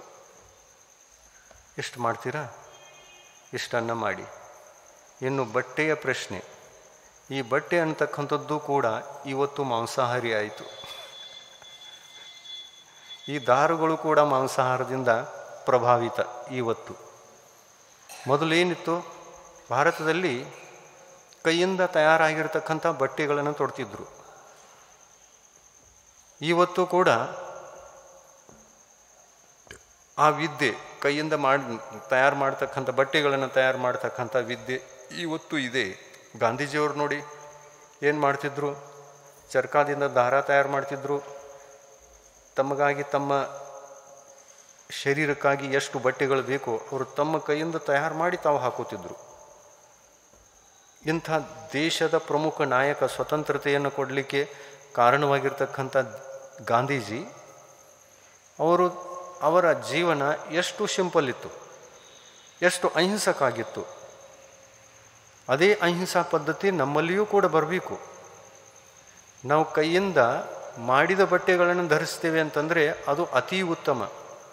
ಇವತ್ತಿನ ಬಟ್ಟೆಗಳಲ್ಲಿ ಇರುವಂಥ ದೋಷಗಳು ಯಾವ್ಯಾವು ಅಂತಂದರೆ, ಈ ದಾರವನ್ನು ತಯಾರು ಮಾಡಬೇಕಂದ್ರೂ ಕೂಡ ಅದು ಚರ್ವಿಯಿಂದ ತಯಾರಾಗಿದೆ. ಇನ್ನು ಅದರಲ್ಲಿ ಏನೋ ಅನ್ಯ ಪದಾರ್ಥಗಳನ್ನು ಮಿಕ್ಸ್ ಮಾಡಿ ತಯಾರು ಮಾಡ್ತಾರೆ. ಇದಕ್ಕೇನಂತೀರಲ್ಲ ನೀವು? ಪಾಲಿಥೀನ್ ಅಂತೀರೋ ಏನಂತೀರಿದು? ಪಾಲಿಸ್ಟರ್. ಪಾಲಿಸ್ಟರ್. ಈ ಪಾಲಿಸ್ಟರ್ ಬಟ್ಟೆ ನೋಡಲಿಕ್ಕೆ ಚೆನ್ನಾಗಿ ಕಾಣ್ತದೆ. ಆದರೆ ಇದನ್ನು ತೊಟ್ಟಾಗ ಬೇಸಿಗೆ ಕಾಲದಲ್ಲಿ ನಿಮಗೆ ಒಳಗಡೆಗೆ ಗಾಳಿ ಹೋಗುವುದೇ ಇಲ್ಲ. ಪಾಲಿಸ್ಟರ್ ವಸ್ತ್ರದಲ್ಲಿ ಗಾಳಿ ಹೋಗಲಿಲ್ಲ ಅಂತಂದರೆ, ಆಕ್ಸಿಜನ್ ಹೋಗಲಿಲ್ಲ ಅಂತಂದರೆ ಚರ್ಮ ರೋಗ ಆಗೋದು ನಿಶ್ಚಿತ. ಯಾಕೆಂದರೆ ಅದು ಬೆವರು ಬಂದು ಕೊಳಿತದೆ. ಬೆವರು ಕೊಳ್ತಾಗ ನಮ್ಮ ಚರ್ಮದ ಮೇಲೆ ಅದು ಇಫೆಕ್ಟ್ ಮಾಡ್ತದೆ, ರೋಗ ಉಂಟಾಗ್ತದೆ. ರೋಗ ಉಂಟಾದಾಗ ಚರ್ಮದ ರೋಗ ಆಯಿತು ಅಂತಂದರೆ ಇದೇನಾಯಿತು ಅಂತ ಆಮೇಲೆ ಭಾಳಷ್ಟು ದುಃಖಿ ಆಗುತ್ತಾರೆ. ಈ ಚರ್ಮ ರೋಗ ಆಗಬಾರ್ದು, ಶರೀರ ಸ್ವಸ್ಥ ಉಳಿಯಬೇಕು ಮತ್ತು ಉಡುವಂತಹ ಬಟ್ಟೆ ಅಹಿಂಸಕವಾಗಿರಬೇಕು ಅಂತಂದರೆ ಎಂಥ ಬಟ್ಟೆಗಳನ್ನು ತೊಡಬೇಕು ನಾವು? ಖಾದಿ ವಸ್ತ್ರಗಳನ್ನು ತೊಡಬೇಕು ಮತ್ತು ಕೈಯಿಂದ ತಯಾರಾಗಿರ್ತಕ್ಕಂಥ ವಸ್ತ್ರಗಳನ್ನು ತೊಡಬೇಕು. ಇಲ್ಲಿ ಒಂದು ಅಂಗಡಿಯನ್ನು ತಂದಿದ್ದಾರೆ. ಆಚಾರ್ಯ ಶ್ರೀಗಳವರ ಆಶೀರ್ವಾದದಿಂದ ಈ ಕೈಮಗ್ಗಗಳನ್ನು ಉಪಯೋಗಿಸಿ ಅದರಲ್ಲಿ ಯಾವ ಬಟ್ಟೆ ಇವತ್ತು ತಯಾರಾಗ್ತಾ ಇದೆ ಅದು ಅಹಿಂಸಕ ಬಟ್ಟೆ. ಇದರ ಪ್ರಚಾರ ಆಗಲಿ, ಯಾರಿಗೆ ಕೆಲಸ ಸಿಗ್ತಾ ಇಲ್ಲ, ಉದ್ಯೋಗ ಸಿಗ್ತಾ ಇಲ್ಲ, ಯಾರಿಗೆ ಜೀವನವನ್ನು ಜೀವಿಸುವಂತಹ ಸಮಸ್ಯೆ ಇದೆ ಅಂಥವರಿಗೂ ಕೂಡ ಉಪಕಾರ ಆಗಲಿ ಅನ್ನುವಂಥ ದೂರದೃಷ್ಟಿಯಿಂದ ಗುರುಗಳು ಅದಕ್ಕೊಂದು ಆಶೀರ್ವಾದ ಮಾಡಿದ್ದಾರೆ. ಅದರ ಪ್ರಚಾರ ಪ್ರಸಾರ ಸಾಕಷ್ಟು ಒಂದು ದೊಡ್ಡ ರೂಪದಲ್ಲಿ ಆಗುವಂಥ ಸಂಭಾವನೆ ಇದೆ, ಆಗ್ತಾ ಇದೆ, ಶುರು ಆಗಿದೆ. ಮನೆ ಮನೆಯಲ್ಲಿ ನೀವು ಈ ಪದ್ಧತಿಯನ್ನು ಕಲಿತುಕೊಳ್ಳಬಹುದು. ನಿಮ್ಮ ವಸ್ತ್ರವನ್ನು ನಿಮ್ಮ ಮನೆಗೆ ಎಷ್ಟು ಬೇಕೋ ಅಷ್ಟು ನಿಮ್ಮ ಕೈಯಿಂದ ತಯಾರು ಮಾಡಿಕೊಂಡ್ರೆ ಅದು ಒಳ್ಳೆಯದು ಅಥವಾ ಕೆಟ್ಟದ್ದು? ಬಹಳ ಒಳ್ಳೆಯದಲ್ಲ, ಅತಿ ಉತ್ತಮ. ನಮ್ಮ ಮನೆಗೆ ಪರಿವಾರಕ್ಕೆ ಎಷ್ಟು ವಸ್ತ್ರ ಬೇಕೋ ಅಷ್ಟನ್ನು ತಯಾರು ಮಾಡಿಕೊಳ್ಳೋದು ಎಷ್ಟು ದೊಡ್ಡ ಮಾತಾಗಬಹುದು. ಮನೆ ಮನೆಗೂ ಈ ಕಲೆಯನ್ನು ಕೈಮಗ್ಗದಿಂದ ಅದನ್ನು ಕಲಿಯಬೇಕು. ಕೈಮಗ್ಗ ಹಾಕಿ ಅದನ್ನು ಕಲಿತು ವಸ್ತ್ರಗಳನ್ನು ತಯಾರು ಮಾಡ್ತಕ್ಕಂಥದ್ದನ್ನು ಕಲ್ಕೊಂಡ್ರಿ ಅಂತಂದರೆ ಇದಕ್ಕಿಂತ ಹೆಚ್ಚಿನ ವಿಷಯ ಏನೂ ಇಲ್ಲ. ಎಲ್ಲ ಸೆಲ್ಫ್ ಡಿಪೆಂಡ್.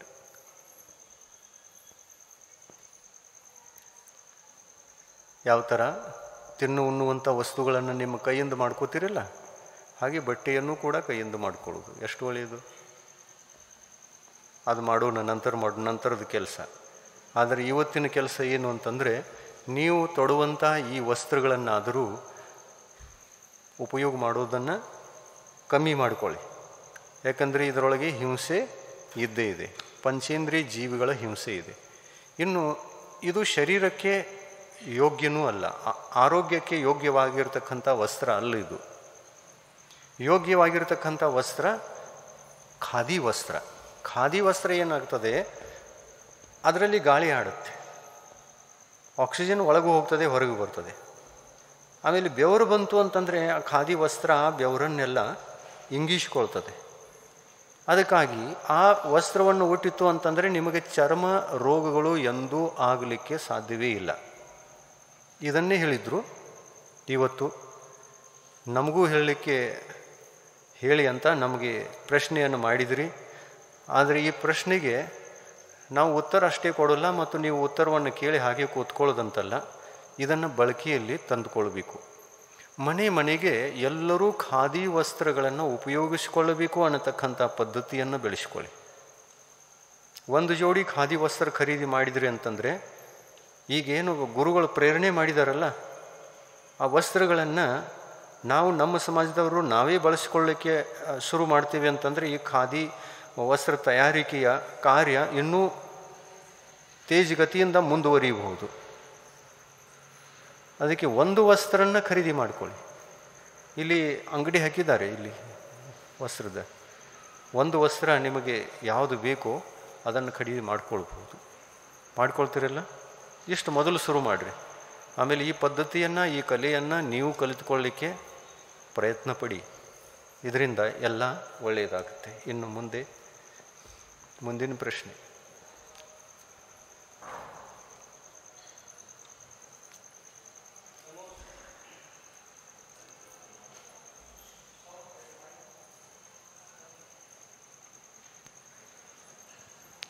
ಹಲೋ, ನಮಸ್ತು ಮಹಾರಾಜಿ.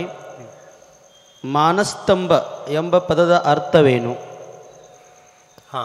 ಮಾನಸ್ತಂಭ, ಮಂದಿರದ ಮುಂದೆ ಇರತಕ್ಕಂತಹ ಸ್ತಂಭದ ಹೆಸರೇ ಮಾನಸ್ತಂಭ. ಆ ಮಾನಸ್ತಂಭದ ಮೇಲ್ಭಾಗದಲ್ಲಿ ವೀತರಾಗ ಮುದ್ರೆಯನ್ನು ಹೊಂದಿರತಕ್ಕಂತಹ 4 ಜಿನ ಪ್ರತಿಮೆಗಳು ಇರ್ತವೆ. 4 ದಿಕ್ಕಿನಲ್ಲಿ 4 ಕಡೆಗೆ ಮುಖ ಮಾಡಿದ 4 ಜಿನಬಿಂಬಗಳು. ಆ ಜಿನಬಿಂಬಗಳ ದರ್ಶನ ಮಾಡುವ ಮಾತ್ರದಿಂದ ನಮ್ಮ ಮನಸ್ಸಿನಲ್ಲಿರ್ತಕ್ಕಂಥ, ಆತ್ಮನಲ್ಲಿರ್ತಕ್ಕಂತಹ ವಿಕಾರಿ ಭಾವಗಳು, ಕಷಾಯ ಭಾವಗಳು, ಮಿಥ್ಯಾತ್ವ ಭಾವಗಳು ನಷ್ಟವಾಗಿ ನಮಗೆ ಸಮ್ಯಕ್ತ್ವ ಅನ್ನತಕ್ಕಂತಹ ಉತ್ಕೃಷ್ಟವಾದ ಧರ್ಮ ಪ್ರಾಪ್ತವಾಗ್ತದೆ. ಮಾನಸ್ತಂಭದ ಲಾಭ, ಮಾನಸ್ತಂಭವನ್ನು ಮಾಡಿದ ನಂತರ ಅದರ ದರ್ಶನ ಮಾಡುವುದರಿಂದ ಮಾನಕಷಾಯ ನಷ್ಟವಾಗುತ್ತೆ. ಮಾನಸ್ತಂಭಗಳು ನಿಯಮದಿಂದ ಇರುವ ಸ್ಥಾನ ಯಾವುದು ಅಂತಂದರೆ ಸಾಕ್ಷಾತ್ ಸಮೂಹಶರಣ. ಸಮೂಹಶರಣದಲ್ಲಿ ನಿಯಮದಿಂದ 4 ದಿಕ್ಕಿಗೆ 4 ಮಾನಸ್ತಂಭಗಳು ಇರ್ತವೆ. ಆ 4 ಮಾನಸ್ತಂಭಗಳ ಮುಂದೆ ಒಂದು ದ್ವಾರವೂ ಕೂಡ ಇರುತ್ತೆ. ಆ ದ್ವಾರಗಳ ಕೆಳಗಡೆಗೆ 20,000 ಬಂಗಾರದ ಮೆಟ್ಟಲುಗಳು, ಸ್ವರ್ಣ ಮೆಟ್ಟಲುಗಳು ಇರ್ತವೆ. ಆ ಮೆಟ್ಟಲಿನಿಂದ ಏರಿ ಭವ್ಯ ಜೀವಿಗಳು ಸಮೂಹಶರಣದಲ್ಲಿ ಪ್ರವೇಶ ಮಾಡಿ, ದ್ವಾರದಿಂದ ಪ್ರವೇಶ ಮಾಡಿ ಒಳಗಡೆಗೆ ಹೋದ ತಕ್ಷಣ ಮಾನಸ್ತಂಭದ ದರ್ಶನ ಆಗುತ್ತೆ. ಈ ಮಾನಸ್ತಂಭ ದರ್ಶನ ಸಮ್ಯಕ್ತ್ವದ ಉತ್ಪತ್ತಿಗೆ ಕಾರಣ ಅನ್ನುವುದನ್ನು ಜಿನ ಭಗವಂತರು ತಿಳಿಸಿಕೊಟ್ಟಿದ್ದಾರೆ. ಎಲ್ಲ ಜೈನ ಶಾಸ್ತ್ರಗಳಲ್ಲಿ ಮಾನಸ್ತಂಭದ ಮಹತ್ವವನ್ನು ಭಾಳಷ್ಟು ಹೇಳಿದ್ದಾರೆ. ಮಾನಸ್ತಂಭ ದರ್ಶನ ಮಾಡತಕ್ಕಂತಹ ಭವ್ಯ ಜೀವಿಗಳು ತಮ್ಮ ಕಷಾಯ, ಮಿಥ್ಯಾತ್ವ, ಮಾನಕಷಾಯ ಅದನ್ನು ನಷ್ಟ ಮಾಡಿಕೊಂಡು ಆತ್ಮಕಲ್ಯಾಣಕ್ಕೆ ಕಾರಣವಾಗಿರ್ತಕ್ಕಂತಹ ಸಮ್ಯಕ್ ದರ್ಶನ ಮತ್ತು ಸಮ್ಯಕ್ ಜ್ಞಾನವನ್ನು ಪ್ರಾಪ್ತ ಮಾಡಿಕೊಂಡು ತಮ್ಮ ಹಿತವನ್ನು ಮಾಡಿಕೊಳ್ತಾರೆ. ಇದು ಮಾನಸ್ತಂಭದ ಒಂದು ಮಹತ್ವ. ನಮೋಸ್ತು ಮಹಾರಾಜಿ. ಪೂರ್ವಜರು ಮಾಡಿದಂತಹ ಮಿಥ್ಯಾದೇವರಿಗೆ ನಾನು ಮಾಡಿದ ಆಹಾರವನ್ನು ಅವರು ನೈವೇದ್ಯ ಎಂದು ಅರ್ಪಿಸುತ್ತಾರೆ. ಅದು ನನಗೆ ದೋಷ ಹತ್ತುವುದೇ? ನೀವು ಕೇಳುವಂತಹ ಪ್ರಶ್ನೆ ಸರಿ ಇದೆ. ದೇವತೆಗಳಿಗೆ ನೈವೇದ್ಯ, ಇದನ್ನು ಮೊದಲು ತಿಳ್ಕೊಳ್ಳೋಣ. ದೇವತೆಗಳಿಗೆ ನೈವೇದ್ಯ ಅನ್ನತಕ್ಕಂಥದ್ದನ್ನು ಜನ ಮಾಡ್ತಾರೆ. ಯಾರೋ ಮಾಡಲಿ, ಜೈನರು ಮಾಡಲಿ ಅಥವಾ ಯಾರು ಜ್ಞಾನ ಇಲ್ಲದವರು ಮಾಡ್ತಾರೆ ಅಂತ ಇಟ್ಕೊಳ್ಳಿ. ಜ್ಞಾನ ಇಲ್ಲದವರು ದೇವತೆಗಳಿಗೆ ನೈವೇದ್ಯವನ್ನು ಮಾಡ್ತಾರೆ. ಆದರೆ ಇದನ್ನು ನೈವೇದ್ಯ ಮಾಡುವುದಕ್ಕಿಂತ ಮುಂಚೆ ಈ ಪ್ರಶ್ನೆ ಉತ್ಪನ್ನ ಆಗಬೇಕು. ದೇವತೆಗಳ ಆಹಾರ, ಸೇವಿಸುವಂಥ ಆಹಾರ ಯಾವುದು?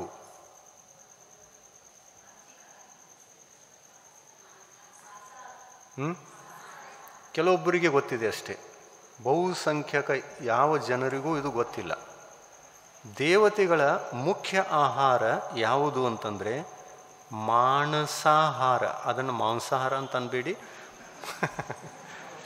ಸ್ವಲ್ಪ ಉಚ್ಚಾರಣೆಯಲ್ಲಿ ತಪ್ಪಾಯಿತು ಅಂತಂದರೆ ಇನ್ನೊಂದು ಕಡೆ ಹೀಗೆ ಆಗಿರ್ಬೋದು ಅಂತ ನಮಗನಿಸುತ್ತೆ. ಯಾಕಂದರೆ ದೇವತೆಗಳಿಗೆ ಬಲಿ ಕೊಡುವವರು, ಕೋಳಿ ಬಲಿ, ಕುರಿ ಬಲಿ ಎಲ್ಲ ಕೊಡ್ತಾರಲ್ಲ, ಇವರಿಗೆ ಏನು ಅನಿಸಿರ್ಬೋದು ಅಂತಂದರೆ ದೇವತೆಗಳು ಮಾಂಸಾಹಾರಿ ಮಾಂಸಾಹಾರಿ ಮಾಂಸಾಹಾರಿ ಅಂತಂತ ಅದು ಮಾಂಸಾಹಾರಿ ಅಂತ ಅಂದುಬಿಟ್ಟು ಅಪಭ್ರಂಶ ಆಗಿ ಆ ದೇವತೆಗಳಿಗೆ ಬಲಿ ಕೊಡುವಂಥ ಪದ್ಧತಿ ಬಂದಿರ್ಬೋದು ಅಂತ ಅನ್ನಿಸುತ್ತೆ. ದೇವತೆಗಳು ಮಾನಸಾಹಾರಿ, ಮಾನಸಿಕ ಆಹಾರ ಅವರದ್ದು. ಮಾನಸಿಕ ಆಹಾರ ಅಂದರೆ ಏನು? ಮನಸ್ಸಿನಲ್ಲಿ ಆಹಾರ ಸೇವನೆ ಮಾಡಬೇಕು ಅನ್ನುವಂಥ ಭಾವ ಬಂತು. ಹಸಿವೆ ಆದಾಗ ಬಂದೇ ಬರ್ತದೆ, ಎಲ್ಲ ಜೀವಿಗಳಿಗೆ ಬರ್ತದೆ. ನನಗೆ ಹಸಿವು ಇದೆ, ನಾನು ನನ್ನ ಪ್ರಾಣಗಳ ರಕ್ಷಣೆಗಾಗಿ ಆಹಾರ ಸೇವನೆ ಮಾಡಬೇಕು ಅನ್ನುವಂಥ ಇಚ್ಛೆ ಆದ ಮಾತ್ರದಿಂದ ದೇವತೆಗಳ ಕಂಠದಲ್ಲಿ ಅಮೃತ ಕಣಗಳು ಸಂಗ್ರಹಿತವಾಗಿ ಆ ಅಮೃತ ಕಣಗಳು ಹೊಟ್ಟೆಗೆ ಸೇರಿಬಿಡ್ತವೆ.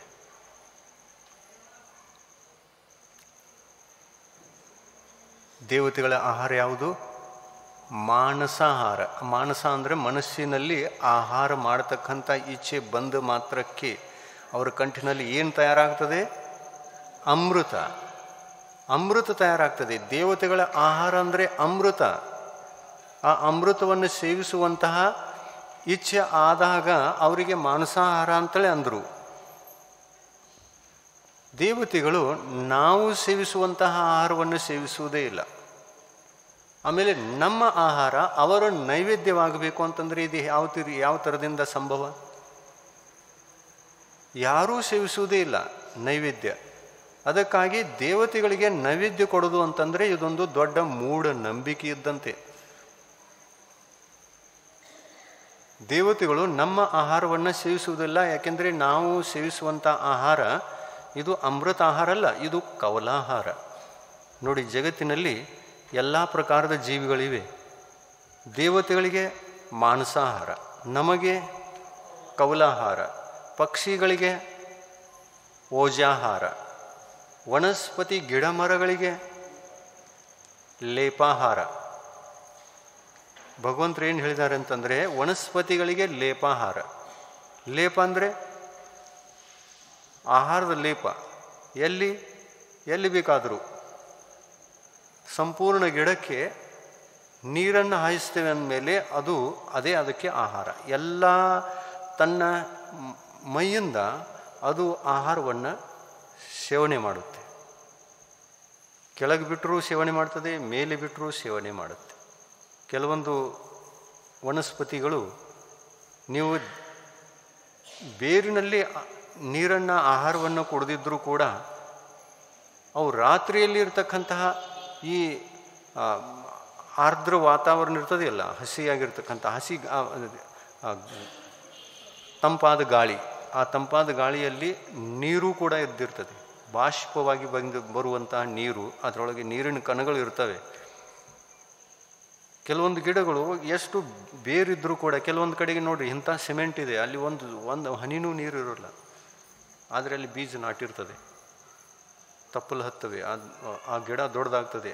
ಹಳೆ ಮನೆಗಳಲ್ಲಿ ನೋಡಿ, ಹಾಳು ಮಣ್ಣಿನಲ್ಲಿ ಅಲ್ಲೆಲ್ಲಿ ನೀರಿದೆ, ಏನೂ ಇಲ್ಲ, ಮಳಗಿ ಮೇಲೆ ಹತ್ತಿದೆ ಗಿಡ. ಯಾವ ಗಿಡ ಅಂತೀರಿ ಅದಕ್ಕೆ? ಹಳ್ಳಿ ಗಿಡ ಅಂತಾರಲ್ಲ, ಹಳ್ಳಿ ಗಿಡ. ಅಲ್ಲಿ ನೀರು ಇಲ್ಲದಿದ್ದರೂ ಅದು ತಯಾರಾಯಿತು. ಹೇಗೆ ತಯಾರಾಯಿತು ಅಂತಂದರೆ, ಅದಕ್ಕೆ ವಾತಾವರಣದಲ್ಲಿರ್ತಕ್ಕಂತಹ ಆರ್ದ್ರ ವಾತಾವರಣ, ಅದರೊಳಗೆ ನೀರಿನ ಅಂಶ ಇದೆ. ಆ ನೀರನ್ನು ಮೇಲಿನಿಂದ ಸ್ವೀಕಾರ ಮಾಡಿ ಅದು ತನ್ನ ಪ್ರಾಣಗಳನ್ನು ರಕ್ಷಿಸಿಕೊಳ್ಳುತ್ತೆ. ಇದು ಲೇಪಾಹಾರ. ವನಸ್ಪತಿ ಜೀವಿಗಳಿಗೆ ಲೇಪಾಹಾರ, ಪಕ್ಷಿಗಳಿಗೆ ಓಜಾಹಾರ, ನಮ್ಮ ಮತ್ತು ನಿಮ್ಮಂಥವರಿಗೆ ಇದು ಕೌಲಾಹಾರ, ಮತ್ತು ತೀರ್ಥಂಕರ ಭಗವಂತರಿಗೆ ಅರ್ಹಂತರಿಗೆ ಅವರಿಗೆ ನೋ ಕರ್ಮಾಹಾರ ಇದೆ. ನೋ ಕರ್ಮಾಹಾರ ಅಂದರೆ ನೋ ಕರ್ಮ ಶರೀರ. ಈ ಶರೀರಕ್ಕೆ ಯೋಗ್ಯ ಪುದ್ಗಲ್ ಪರಮಾಣುಗಳನ್ನು ಅವರು ಬಾಹ್ಯದಿಂದ ವಾತಾವರಣದಲ್ಲಿರ್ತಕ್ಕಂಥ ಪುದ್ಗಲ್ ಪರಮಾಣುಗಳನ್ನು ಗ್ರಹಣ ಮಾಡಿ ತಮ್ಮ ಶರೀರವನ್ನು ರಕ್ಷಿಸಿಕೊಳ್ತಾರೆ. ಕೌಲಾಹಾರ ಇಲ್ಲ. ಮುನಿ ಅವಸ್ಥೆಯಲ್ಲಿ ತೀರ್ಥಂಕರಿಗೆ ಕೌಲಾಹಾರ, ಆದರೆ ಕೇವಲಿಗಳಾದ ನಂತರ ಅವರಿಗೆ ಇರುವ ಆಹಾರ ನೋ ಕರ್ಮಾಹಾರ. ನಾರ್ಕಿ ಜೀವಿಗಳಿಗೆ ಕರ್ಮಾಹಾರ, ಪಾಪ ಕರ್ಮದ ಫಲವನ್ನು ಭೋಗಿಸುವುದೇ ಅವರ ಆಹಾರ, ಕರ್ಮಾಹಾರ. ಇಷ್ಟು ಪ್ರಕಾರದ ಆಹಾರಗಳಿವೆ. ಇನ್ನು ನೈವೇದ್ಯ ಅಂತಂತಿರಲ್ಲ, ಇದೆಲ್ಲ ಮೂಢನಂಬಿಕೆ ಇದೆ. ದೇವತೆಗಳಿಗೆ ನೈವೇದ್ಯವನ್ನು ಅರ್ಪಿಸುವಂತಹ ಪದ್ಧತಿ ಮೂಢನಂಬಿಕೆಯ ಪದ್ಧತಿ. ಅವರಿಗೆ ನೈವೇದ್ಯ ಬೇಕಾಗಿಲ್ಲ, ನಿಮ್ಮ ಹತ್ತಿರ ಅಮೃತ ಇದ್ದರೆ ಕೊಡಬಹುದು. ನಾವು ಕೊಡುವಂತಹ ಆಹಾರ ಪದಾರ್ಥಗಳು, ನಾವು ಕೊಡುವಂತಹ ಬಟ್ಟೆಗಳು, ನಾವು ಕೊಡುವಂತಹ ಆಭೂಷಣಗಳು ದೇವತೆಗಳಿಗೆ ಇದು ಯಾವುದು ಒಂದೂ ಕೂಡ ನಡೆಯುವುದೇ ಇಲ್ಲ. ವಸ್ತ್ರದಾನ ಮಾಡ್ತೀರಾ? ಮಾಡಿ. ಯಾರಿಗೆ? ದೇವತೆಗಳಿಗೆ. ನಿಮ್ಮ ವಸ್ತ್ರ ಅವರಿಗೆ ನಡೆಯುವುದೇ ಇಲ್ಲ. ಯಾಕೆಂದರೆ ದೇವತೆಗಳ ವಸ್ತ್ರ ದಿವ್ಯ ವಸ್ತ್ರ ಆಗಿರ್ತದೆ. ದಿವ್ಯ ಅಂತಂದರೆ ಎಂದೂ ಹೊಲಸಾಗುವುದೇ ಇಲ್ಲ. ಧೂಳು ಬಿದ್ದರೂ ಕೂಡ ಹೊಲಸಿಲ್ಲ. ಅವುಗಳನ್ನು ಒಗೆಯುವುದು, ಸ್ವಚ್ಛ ಮಾಡುವುದು, ತೊಳೆಯುವುದು ಯಾವ ಅವಶ್ಯಕತೆಯೂ ಇಲ್ಲ. ಎಂದೂ ಹೊಲಸಾಗದಂತಹ ಬಟ್ಟೆಗಳು ಅವರ ಬಟ್ಟೆಗಳು. ದೇವತೆಗಳು ತೊಡುವ ಬಟ್ಟೆಗಳು ಹೊಲಸಾಗುವುದೇ ಇಲ್ಲ. ಆದ್ದರಿಂದ ಆ ಸ್ವರ್ಗದಲ್ಲಿ ಆ ಬಟ್ಟೆಗಳನ್ನು ತೊಳ್ಕೊಂಡು ಹಾಕುವುದೇ ಇಲ್ಲ. ಅವರು ಯಾವಾಗಲೂ ಸ್ವಚ್ಛ ಇರ್ತವೆ. ಇಂಥ ಬಟ್ಟೆಗಳನ್ನು ಧರಿಸುವ ದೇವತೆಗಳಿಗೆ ನಾವು ಕೊಡ್ತೇವೆ ಅಂತಂದರೆ ಅವರಿಗೆ ಬಟ್ಟೆಗಳನ್ನು ತಪ್ಪು. ನಮ್ಮ ವಸ್ತ್ರಗಳು ಅವರಿಗೆ ನಡೆಯುವುದೇ ಇಲ್ಲ. ಸಾಕ್ಷಾತ್ ಯಾರಾದರೂ ದೇವತೆಗಳು ಬಂದರು ಅಂತಂದರೆ, ಬನ್ನಿ ಭಾಳ ದೂರಿಂದ ಬಂದಿದ್ದೀರಿ, ಅತಿಥಿಗಳಾಗಿ ಬನ್ನಿ, ನಿಮ್ಮನ್ನೆಲ್ಲ ನಾವು ಸತ್ಕಾರ ಮಾಡ್ತೀವಿ, ಸನ್ಮಾನ ಮಾಡ್ತೀವಿ ಅಂತ ಹೇಳಿಬಿಟ್ಟು ಬಟ್ಟೆ ಕೊಡ್ತೀವಿ, ಆಭೂಷಣ ಕೊಡ್ತೀವಿ, ಆಮೇಲೆ ನೈವೇದ್ಯ ಅಂತ ಹೇಳಿಬಿಟ್ಟು 1 ಡಜನ್ ಬಾಳಿಕಾಯಿ ಕೊಡ್ತೀವಿ. ದೇವತೆಗಳು ಸ್ವೀಕಾರ ಮಾಡುವುದೇ ಇಲ್ಲ. ನೀವು ಕೊಟ್ಟಂಥ ಬಟ್ಟೆಗೆ ಆಮೇಲೆ ಅವರು ಅನ್ನಬೇಕು, ನಿಮ್ಮ ವಸ್ತ್ರಗಳನ್ನು ನಾವು ತೊಗೊಂಡು ಹೋಗಿ ಸ್ವರ್ಗದೊಳಗೆ ಉಟ್ಕೊಳ್ಬೇಕು ಅಂತಂದರೆ ಇವುಗಳನ್ನು ಒಗಿಬೇಕಲ್ಲ, ತೊಳಿಬೇಕು. ಅಂದರೆ ಒಂದು ಬಾಲ್ಟಿ ನೀರನ್ನು ಕೊಡಿ, ಸಾಬೂನು ಕೊಡಿ, ಅದನ್ನು ತೊಗೊಂಡು ಹೋಗ್ತೀವಿ. ಇಂಥ ಕೆಲಸ ಎಲ್ಲ ದೇವತೆಗಳು ಮಾಡಿದರು ಅಂತಂದರೆ ಒಗೆಯುವಂಥ ತೊಳೆಯುವಂಥ ಕೆಲಸ ಅವರಿಗೂ ಬಂತು ಅಂತಂದರೆ ನಮ್ಮಲ್ಲಿ ಮತ್ತು ಅವರಲ್ಲಿ ವ್ಯತ್ಯಾಸ ಏನಾಯಿತು? ದೇವತೆಗಳನ್ನು ವಸ್ತ್ರ ಕೊಟ್ಟು ಆಭೂಷಣ ಕೊಟ್ಟು ಸನ್ಮಾನ ಮಾಡುವುದು ಕೂಡ ಮೂಢನಂಬಿಕೆ, ವಿಪರೀತ ಆಚರಣೆ. ಈ ರೀತಿ ಜೈನ ಧರ್ಮದ ತತ್ವಗಳನ್ನು ನಾವು ತಿಳಿದುಕೊಂಡಾಗ ಎಷ್ಟೋ ನಮ್ಮ ಮೂಢನಂಬಿಕೆಗಳೆಲ್ಲ ದೂರ ಆಗ್ತವೆ. ಅದಕ್ಕಾಗಿ ಜೈನ ಶಾಸ್ತ್ರಗಳನ್ನು ಓದಿಕೊಳ್ಬೇಕು. ಯಾವ ಪ್ರಶ್ನೆಯನ್ನು ಮಾಡಿದ್ರು? ಇದೆ ಆಹಾರದಲ್ಲ, ಮನೆಯವರು ಮಿಥ್ಯಾ ದೇವತೆಗಳಿಗೆ ಇದನ್ನ ನೈವೇದ್ಯ ಏರಿಸ್ತಾರಲ್ರಿ, ನೈವೇದ್ಯ. ಇವರು ಸಮ್ಯಕ್ ದೃಷ್ಟಿ ಇದ್ದಾರೆ, ಆದ್ರೆ ಇವ್ರ ಮಾಡಿದ್ದನ್ನು ಅವ್ರು ಏರಿಸಿದ್ರೆ ಇವ್ರಿಗೇನು ದೋಷ ಬರುತ್ತೆ? ನೀವು ಸಮ್ಯಕ್ ದೃಷ್ಟಿ ಇದ್ದೀರಿ, ನಿಮ್ಮಷ್ಟಿಗೆ ನೀವು ಅಂಥ ಕೆಲಸವನ್ನು ನೀವು ಮಾಡಬಾರ್ದು. ಇನ್ನು ಯಾರು ಮಾಡ್ತಾರೆ ಅಂತಂದರೆ ಅವರು ತಿಳಿಯುವಂತಹ ಮೂಢದಲ್ಲಿದ್ದರೆ ಅಂತಂದರೆ ಅವ್ರಿಗೆ ತಿಳಿಸಿ, ಜ್ಞಾನ ಕೊಡಿ. ಅಂತೂ ಮಾಡ್ತಾರೆ ಅಂತಂದರೆ ಅವರು ಮೂಢನಂಬಿಕೆಯಿಂದ ಅವರು ನಡೆಯಬಹುದು. ಆ ಚಿಂತೆಗೆ ಹೋಗಬೇಡಿ. ನಮೋಸ್ತು ಮಹಾರಾಜಿ. ಮುನಿ ಮಹಾರಾಜರಿಗೆ ರತ್ನತ್ರಯ ಹೇಗಿದೆ ಎಂದು ಕೇಳುವುದು ಸರಿಯೋ ತಪ್ಪೋ? ರತ್ನತ್ರಯ ಅಂತಂದರೆ ಏನು ಅನ್ನೋದು ನಿಮಗೆ ಗೊತ್ತಿಲ್ಲ ಅಂದಮೇಲೆ ಅವ್ರಿಗೆ ಏನು ಕೇಳ್ತಾ ಇದ್ದೀರಾ? ನಿಮಗೆ ತಿರುಗಿ ಕೇಳಿದರು ರತ್ನತ್ರಯ ಚಲೋ ಇದೆ ಅಂತಂದರೆ ನೀವು ಕೇಳಿದ್ರಿ. ರತ್ನತ್ರಯದಲ್ಲಿ ಸಮ್ಯಕ್ ದರ್ಶನವೂ ಇದೆ, ಜ್ಞಾನವೂ ಇದೆ, ಚಾರಿತ್ರವೂ ಇದೆ. ಸಮ್ಯಕ್ ದರ್ಶನದ ಸ್ವರೂಪವನ್ನು ತಿಳಿ ಹೇಳಿ ಅಂತ ನಿಮಗೆ ಕೇಳಿದಾಗ ತಿಳಿ ಹೇಳ್ತೀರೇನು? ಒಂದು ವೇಳೆ ಸಮ್ಯಕ್ತದ ಸ್ವರೂಪ ನಿಮಗೆ ಗೊತ್ತಿತ್ತು ಅಂತಂದರೆ ಕೇಳ್ಬೋದು. ಗೊತ್ತೇ ಇಲ್ಲ ಅನ್ನುವಾಗ ಅದನ್ನು ಕೇಳಿದರೆ ಏನು ಪ್ರಯೋಜನ ಇದೆ? ಆಮೇಲೆ ಮುನಿಗಳಿಗೆ ಏನು ಕೇಳಬೇಕು ನಾವು? ಯಾವುದನ್ನು ಕೇಳಬಾರ್ದೇನು? ಕೇಳುವಂಥ ಅವಶ್ಯಕತೆ ಏನಿದೆ? ಕೇಳದಿದ್ದರೂ ನಡೀತದೆ, ಏನೂ ಕೇಳೋದಿಲ್ಲ. ಅವ್ರ ರತ್ನತ್ರಯ ಅವ್ರಿಗೆ ಗೊತ್ತು. ಆ ರತ್ನತ್ರಯದ ರಕ್ಷಣೆಗಾಗಿಯೇ ಮಣಿ ಬಿಟ್ಟಿರೋದು, ಮುನಿಯಾಗಿರೋದು. ರತ್ನತ್ರಯವನ್ನು ನಿರ್ದೋಷ ಪಾಲನೆ ಮಾಡುವಂಥ ಕರ್ತವ್ಯ ಅವರಿಗಿದೆ. ಇನ್ನು ಬೇರೆ ಯಾವ್ದು ಕರ್ತವ್ಯ ಇದೆ ಅಂತಂದರೆ ಆ ರತ್ನತ್ರಯ ಹಾಳಾಗ್ಬೋದು. ಆ ರತ್ನತ್ರಯ ಎಲ್ಲವನ್ನು ಬಿಟ್ಟಿರತಕ್ಕಂಥ ಆತ್ಮಕಲ್ಯಾಣದ ದಾರಿಯನ್ನು ಸ್ವೀಕಾರ ಮಾಡಿರ್ತಕ್ಕಂಥ ಮುನಿಗಳಿಗೆ ರತ್ನತ್ರಯದ ಚಿಂತೆ ಹಗಲು ರಾತ್ರಿ ಇರುವಾಗ ರತ್ನತ್ರಯ ಸರಿ ಇದೆ ಅನ್ನುವಂತ ಕೇಳುವುದು ಕೂಡ ಶ್ರಾವಕರಿಗೆ ಅಗತ್ಯವೇನೂ ಇಲ್ಲ. ರತ್ನತ್ರಯ ಯಾವಾಗಲೂ ಸರಿ ಇರ್ತದೆ ಮುನಿಗಳದ್ದು.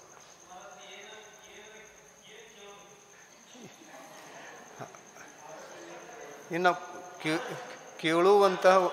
ಕೇಳುವಂಥ ಒಂದು ರೂಢಿ ಇದೆ ಅಂದಮೇಲೆ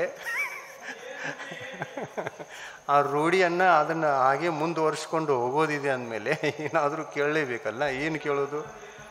ಏನಾದರೂ ಹೌದೌದು, ಅವರ ಬಗ್ಗೆ ಏನು ಕೇಳುವಂಥ ಅವಶ್ಯಕತೆ ಇಲ್ಲ. ನೀವು ಕೇಳೋದೇನು ಅಂತಂದರೆ ನಿಮಗೆ ಇರುವಂಥ ಪ್ರಶ್ನೆಗಳನ್ನು ವಿಚಾರಿಸಿ. ಮಹಾರಾಜರೇ ನಮಸ್ತು, ಇಷ್ಟು ಅನ್ಬೋದು. ನಿಮ್ಮ ಆರೋಗ್ಯ ಅನುಕೂಲ ಇದ್ದರೆ ನಾವು ಕೆಲವೊಂದು ಪ್ರಶ್ನೆಗಳನ್ನು ವಿಚಾರಿಸ್ತಾ ಇದ್ದರೆ ನೀವು ಸಮಯ ಕೊಟ್ಟರೆ ನಾವು ಕೆಲವೊಂದು ಪ್ರಶ್ನೆಗಳನ್ನು ವಿಚಾರಿಸ್ತಾ ಇದ್ದೀವಿ. ಕೆಲವೊಂದು ಪ್ರಶ್ನೆ ಇವೆ, ಉತ್ತರ ಕೊಡಿ ಅಂತ ಅನ್ಬೋದು. ಶ್ರಾವಕರು ರತ್ನತ್ರಯದ ಬಗ್ಗೆ ವಿಚಾರಿಸುವಂಥ ಅವಶ್ಯಕತೆ ಇಲ್ಲ. ಸ್ವಾಧ್ಯಾಯ ಮಾಡಿರುವಂಥ ಪ್ರಶ್ನೆಗಳನ್ನು ಶ್ರಾವಕರು ಮುನಿಗಳಿಗೆ ಕೇಳಬಹುದು. ಕೇಳೋದೇ ಆದರೆ ಪ್ರಶ್ನೆಗಳನ್ನು ಕೇಳಿ.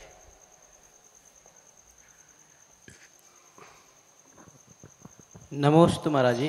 ಪಾಪ ಪುಣ್ಯ ಕರ್ಮಗಳು ಕಟ್ಟುತ್ತವೆ ಮತ್ತು ಉದಯಕ್ಕೆ ಬರುತ್ತಿರುತ್ತವೆ ಅಂತ ಹೇಳುತ್ತಾರೆ. ಹಾಗಾದರೆ ಅವುಗಳು ಎಲ್ಲಿಂದ ಬಂದು ಹೇಗೆ ಕಟ್ಟುತ್ತವೆ ಮತ್ತು ಹೇಗೆ ಉದಯದಲ್ಲಿ ಬರುತ್ತವೆ ತಿಳಿಸಿ. ಎಡಗಡೆಯಿಂದ ಬರುತ್ತವೆ, ಬಲಗಡೆಯಿಂದ ಹೋಗಿ ಬಿಡುತ್ತವೆ. ನಿಮಗೆ ಗೊತ್ತೇ ಇಲ್ಲ, ಕಾಣುವುದೂ ಇಲ್ಲ ಅವು.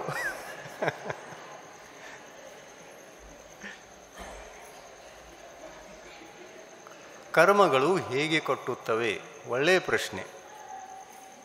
ಜೈನ ಧರ್ಮದ ಅತ್ಯಂತ ಮೂಲವಾಗಿರತಕ್ಕಂಥ ಪ್ರಶ್ನೆ ಇದೆ.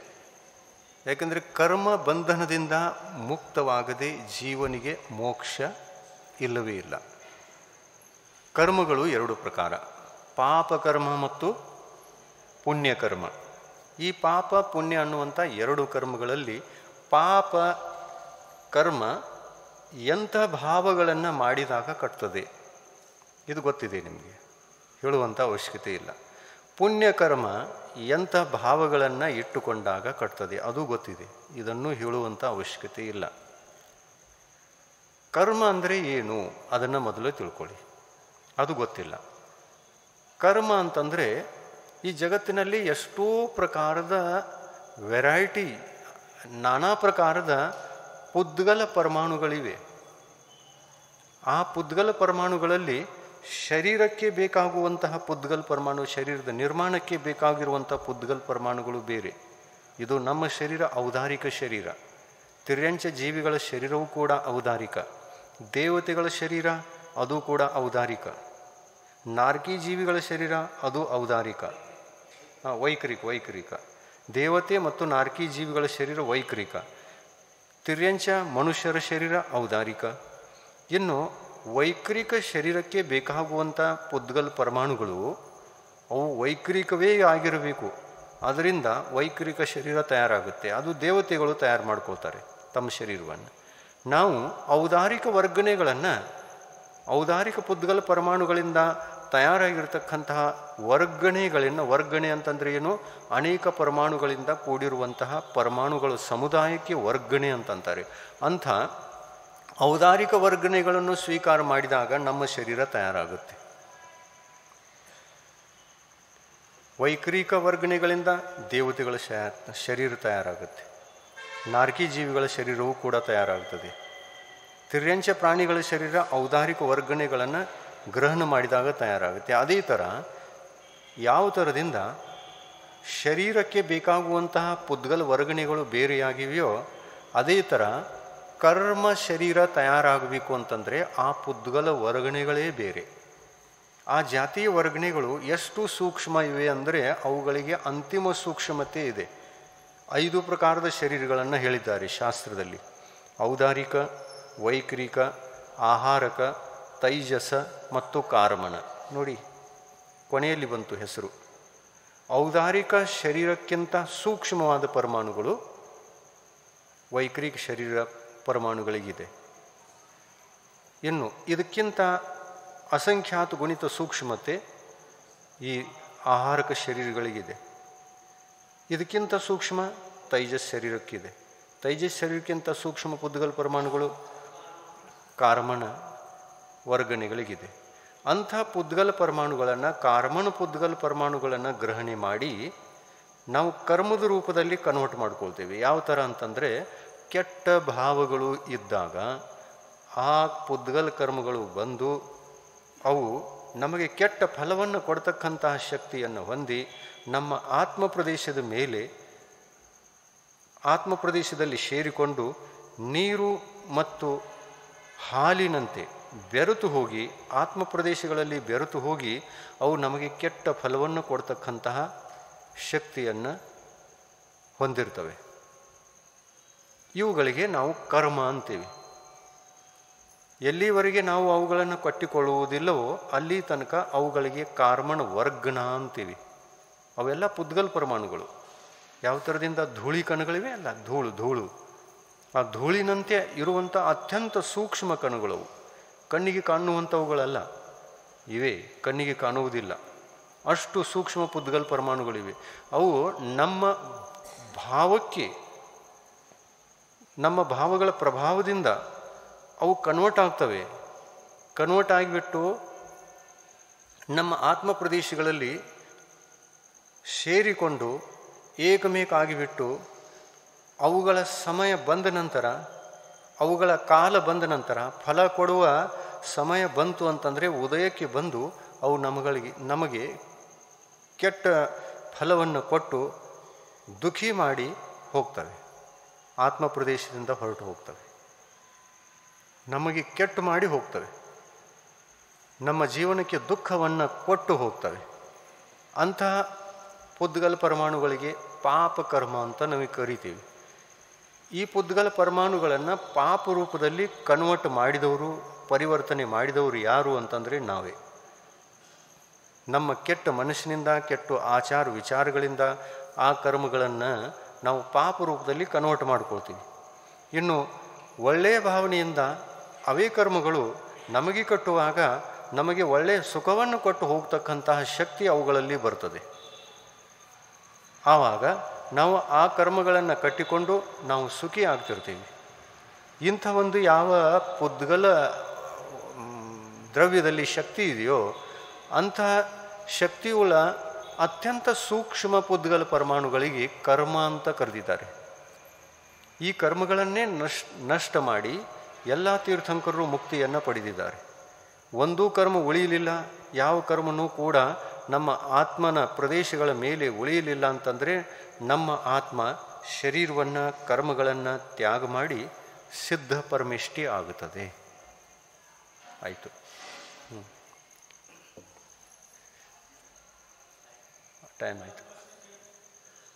ಟೈಮ್ ಆಯಿತು.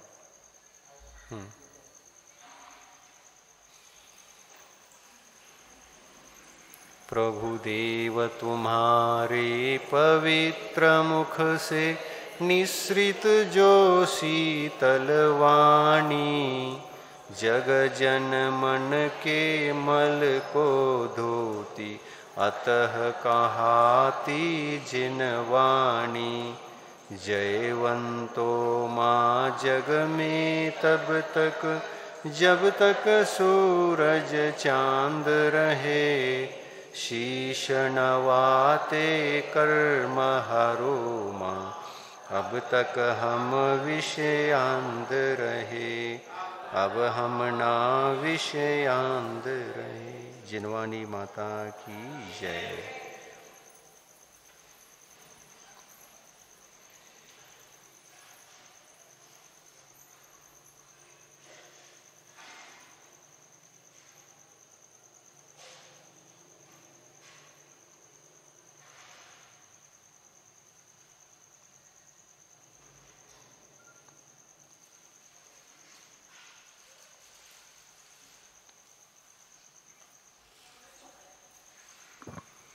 बोले जिनवानी माता की। ಸಮ್ಯಕ್ ಜ್ಞಾನ ಸಂಸ್ಕಾರ ಶಿಬಿರಕ್ಕೆ ಅಂದರೆ 28ನೇ ತಾರೀಕಿನಿಂದ 6ನೇ ತಾರೀಕಿನವರೆಗೆ ನಡೆಯತಕ್ಕಂಥ